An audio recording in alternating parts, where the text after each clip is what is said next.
This is the Hot Stove with Dusty Baker.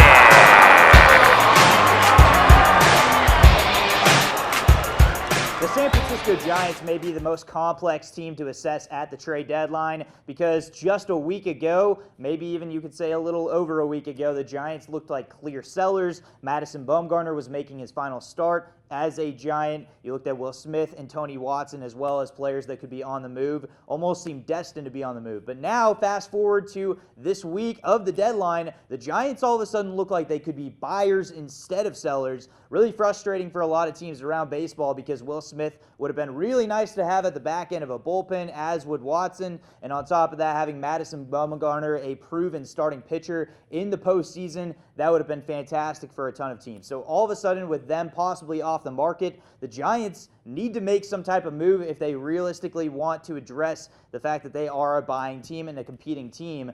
The only way they could do that is by making a decent splash. And so if I look at this depth chart, what I realistically see at this time, there is somewhat of a void, in my opinion, at first base. They need help in the power department. And on top of that, they could add another starting pitcher or another reliever as well. I really like the matchup for the Giants of going after a guy like Trey Mancini, a player that can play in the outfield, can play first base as well, has quite a bit of power. He's a sleeper kind of guy. They could buy low on him, and on top of that, maybe acquire Michael Givens as well, both from the Baltimore Orioles. Another option at this time would be Jose Abreu, the first baseman for the Chicago White Sox, possibly in a deal with Alex Colomé, the closer, as well with that organization. They could even look within the division, of course, with Kirby Yates, the closer for the Padres. And then on top of that, the player that I think would be a fantastic fit for the Giants, but I just don't think it'll happen at this time, is Whit Merrifield. Of course, the main utility guy. You could call him a second baseman, an outfielder, whatever you want to call him. He's a superstar, but he would fit the mold of the Giants so well. They could desperately use